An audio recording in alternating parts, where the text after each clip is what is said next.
Jana, dark fantasy artist and book illustrator, and we are back with the sketchbook tours. And if you can tell, I filmed this back to back with the last one because the lighting was so nice. I just really quickly fed my cat and then got back to it. And today we're going to be looking at these three sketchbooks. They're again sketchbooks I worked on when I was in art school and at the very beginning of my career. They're numbered, they're part of the numbered sketchbooks, and most of them aren't gonna be pretty, but I think it's interesting to see how I tackle projects and how much I've studied and how I've changed as an artist. And yeah, when I've looked through all of these, I'm going to take them apart and just take the prettiest sketches and use them for a scrapbook and just throw everything away. So this is their swan song, my friends, and I'm gonna share it with you. So yeah, let's get started with number 4. Okay, so fourth sketchbook. What? Who knows? Oh, this was a very simple piece I was really proud of at the time because I was trying to work in a slightly more abstract style. But yeah, I remember my family not being supportive of that one. But I sold it. I sold the original to a friend who really loved it. Loved it as much as I did. Oh yeah, those were just really quick sketches for pieces I was working on while I visited a friend. We kind of tried to finish as many artworks on one day as we could while we were just hanging out. This even has color. This is supposed to be the ugly sketchbook. Why are you in there? Cats. We love cats.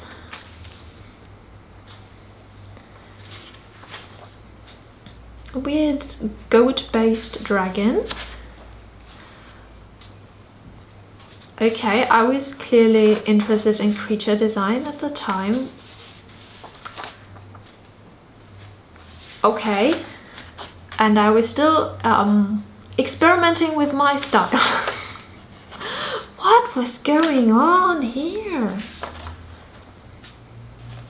Well, I'm glad I didn't end up working like that, though I have to admit, if I draw from memory, my style is probably going to look more like this, because when I started out I wanted to become a comic artist and I was working, well, in a comic book style, and I was working a lot in inks and a lot in drawing, so that's where I come from. And if I don't have a reference and if I just draw for myself, it's still, I mean, of course my style has changed, but a lot of the simplifications I use are still in my muscle memory, so it will still look kind of like this. Okay.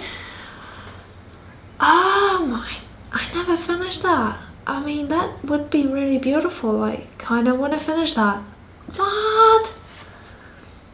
So this is a concept of a girl holding a cat in her arm, and there is thousands of cats descending from the skies, and we have a night sky, and for some reason there are ships in the background. Are there ships? I have no idea. Anyhow, I think this would be really beautiful. I will never have time to work on that, will I? I don't know.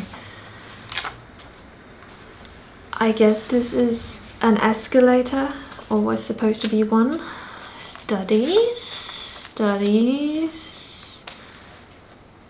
Okay. Studies. Character design. Oh, this was for a class.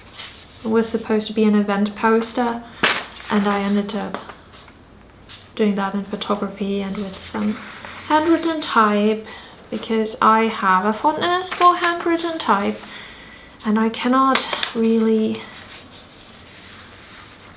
enjoy it that much. In a previous sketchbook we already had like concept sketches for an owl with feathers, plumage made from leaves, and this is a further variation of that, and I think those post-it notes are marking pages where there's something I actually want to work on at some point, because I really love this concept and I've always kind of wanted to get to that, but it's not quite on the graveyard of ideas, but it's very soon going to end up there, I fear.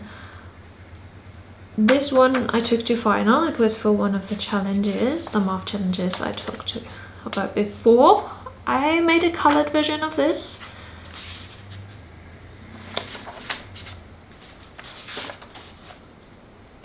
Okay, studies, I guess. Ooh, person with a ribcage and botanicals. I feel like that's what I do for cover work now, so we've come full circle. Sketches for Rabbit Heart. This is the concept I went to for the final. There was a previous iteration in the last sketchbook, so this would have been the same time frame. Again, my in the flesh obsession at the time with a Tatzelwurm. So a Tatzelwurm is a creature that is part cat and part dragon. It's like a cat-based dragon, and I made a little Halloween doll mixed media piece based on that. Okay, I don't know. I'm not gonna read that now. I think that was homework for something. Okay. Oh, that's cute. That's cute. Did I finish that? No, otherwise I probably wouldn't have put that in. But I did similar stuff, so I don't know. I feel like, oh, this is one, yeah. So again, we have a person with a rib cage, and there is organical matter spilling from their stomach, and I guess in this part, in this piece, it's water lilies, and he has a flower crown, I guess, also probably pond related botanicals. And I think this was inspired by one version of the Kelpie, where the Kelpie is just a pretty dude with, I guess, wet hair and aquatic plants in his hair. I don't know, but I really like this variant. And so yeah, never trust pretty dudes who just randomly come across your path and are wet for some reason. And also wear pond flowers. Well, anyhow, I guess mistrust any strangers you just randomly meet and who for some reason are just wet. This was a concept, I think, was that? Yes. So this was a concept of mermaids on a rock, but creepy. And I was planning on working on that because people really love the Banshee and the Kelpie, and I thought if I do a mermaid piece in the same style, essentially, you know, mermaids with glowing eyes on a rock in the water,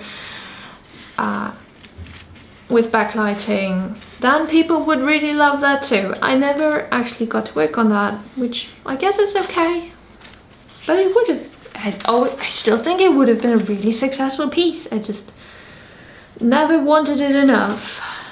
I did a painting based on this. It's actually hanging on my wall.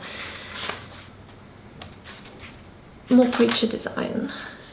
This was for an Art Deco inspired travel poster, I think, for my design class.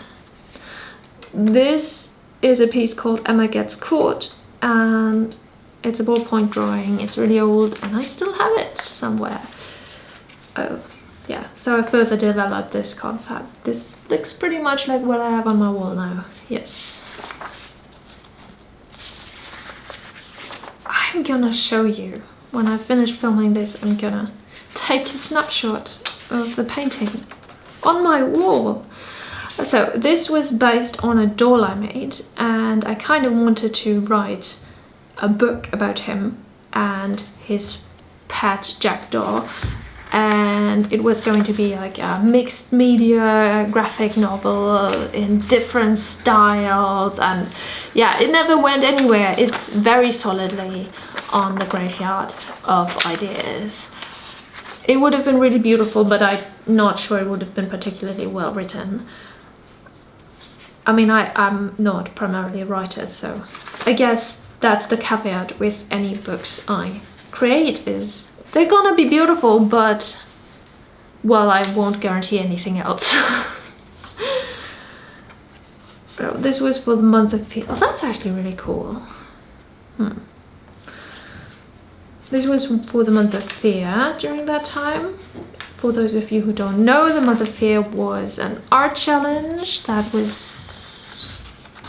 had its prime time on Tumblr, and it was mostly taking part in the fantasy art community, I guess, and lots of really great artists were participating. It was originally started by the wonderful Christina Carroll, and in its later iterations it was led by Jenna Cass with help of Hope Doe.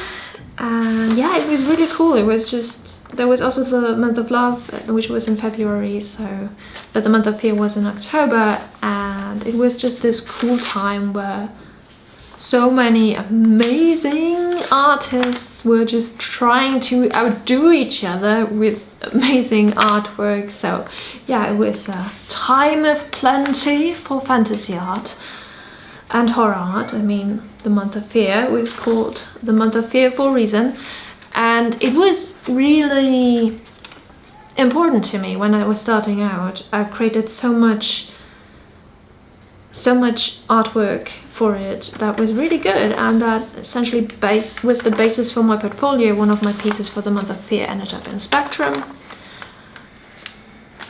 That was really cool, and it was essentially something I first gained some recognition with for in the fantasy art community. It's kind of, I'm not saying it put me on the map, but okay, that's me.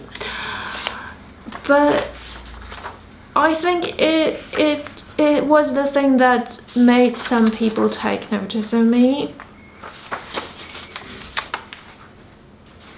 because I was not active at all in the fantasy art community, but when I posted there and my pieces were quite good, people were like, who's that weird German girl, where does she come from, what the yeah, so that was my entry into the fantasy art community back then. So let's check. Yeah, we're in frame. These were some studies for a little piece called Heythere, which was an graphite and oil painting, because at the time I was still trying to find the perfect medium for me to work in, and graphite and oils was something I was considering at the time. But unfortunately my lungs are very weak, and I mean, my lungs really hate most thinners used for oils, and I don't have great ventilation, but even working right next to an open window, I couldn't really do much oil painting. And of course you can work just with, I don't know, walnut oil as a thinner, but it doesn't really thin the paint, does it? It just becomes more oily. Anyhow, that's why oil painting and me never really got off the ground. And they have water-based oil paints now, I know, and they're pretty good, and I always want to experiment more with them, because oil paint is actually quite easy to work with, much easier than watercolor, and it has so much potential.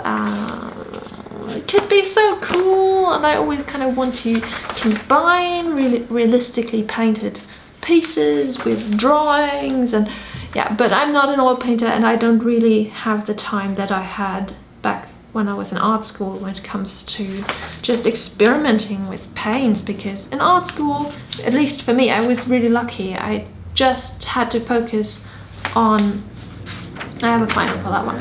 I just had to focus on making art. I didn't have, my parents paid for art school, so a privileged child here. So yeah, I had all the time to just do art, and I mostly did. I was also pretty depressed, so, but yeah. We did depression and we did art.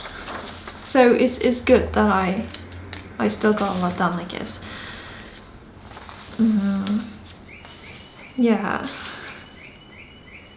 Anyhow, if you looking back, it's just, oh, I just got to just paint so much, and for myself. And we thought we had a lot of stuff to do for our classes. We were always complaining about all the stuff we had to do, but now that I'm working, yeah, it was just, it would have been such a chill time if my brain was had been a little bit in a better place. But yeah, otherwise it still was really a really productive time, and I learned so much, tried so much, buried on the books. This is really pretty. I did a final of that, I think. But it's a small painting. I think I might still have it. It was meant to be an original. So when I start a piece, I always need to know first whether it's meant to be seen in person and, you know, sold like an original piece of art. Oh, more politics homework, because for some reason we had to have a politics class in art school.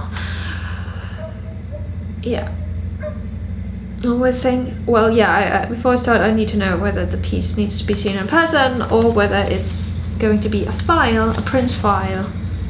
So I just approach both things differently.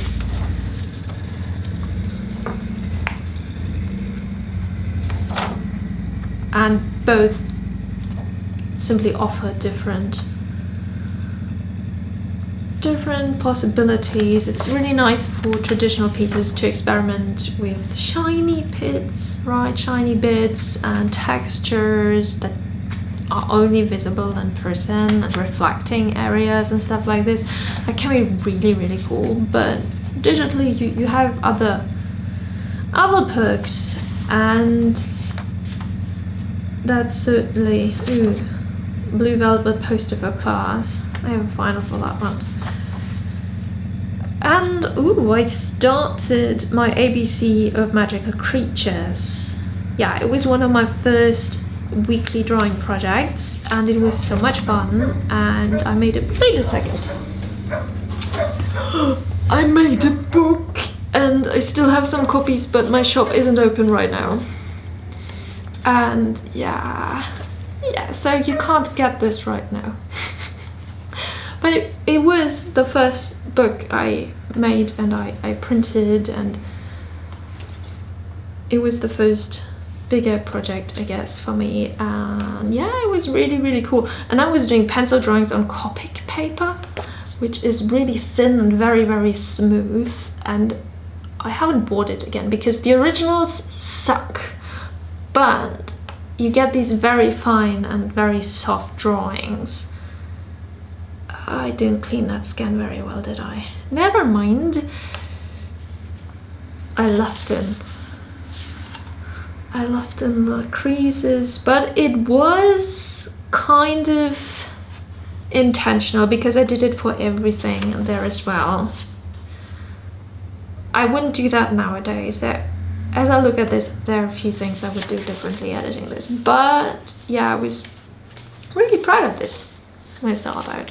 Yay, it's me! It was really cool. I still love some of the designs very much. And yeah, if you're starting out and you don't have jobs yet and you have the time, I can only recommend doing a weekly drawing project or something, because it's not as stressful as what's this, as when you're doing something daily, but you have something you can share regularly on social media. Is this just empty? This is just empty, okay. Oh, this is printed though.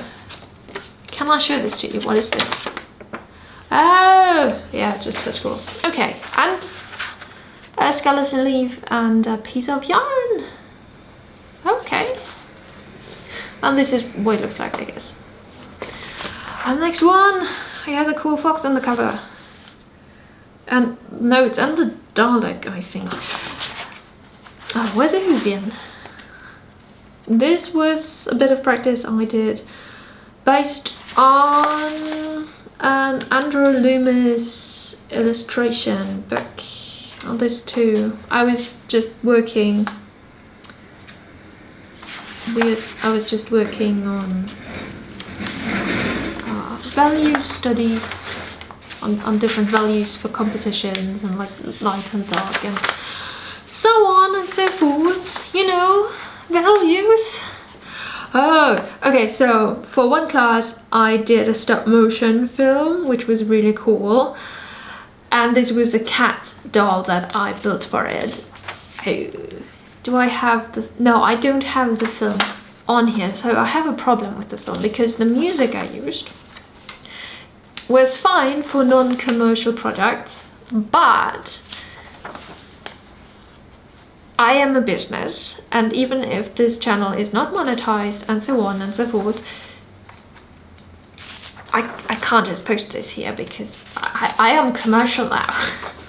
I mean, I can try to... I should probably email the guy and ask if I can license it for this. Yeah, I should probably just do that.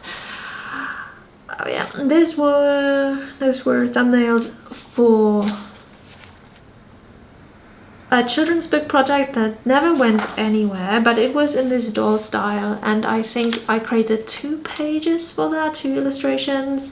But the idea was to just create a script and a mock-up that could be sent to publishers, but it never went anywhere, in part because this style was it's just really elaborate and you have to build a lot, and I just never really had the space for that.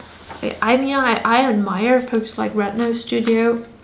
I think Chris Sickle, he's so great and I love his work so much, but I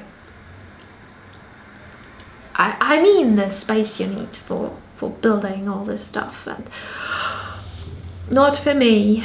So I guess this time just has passed. It was a nice chapter, and I'm staying here with which is also a really nice concept. I did this piece twice actually.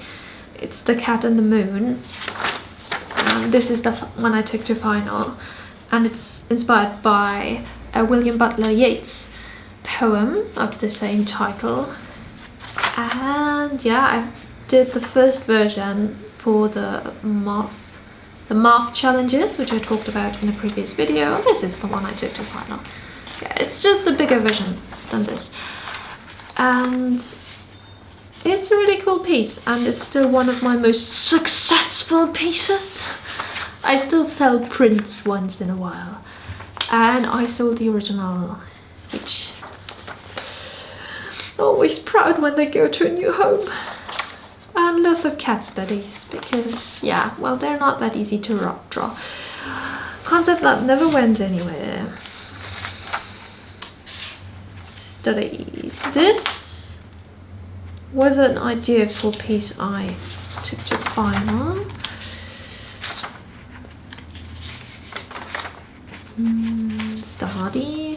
Studies. For some reason I painted in this, I don't know why, and for some reason I drew otters. I do not... I think I meant to draw some kind of fairy otters, like otters with dragonfly wings, and that never went anywhere. Okay, school stuff, studies. Sketch for the fawn for my ABC of Magical Creatures. Hand studies. I really like the lines. I had such nice lines back then. Why are the lines so good? Why are my lines not that good anymore? Why? I had a period. Why are there empty pages? What a waste.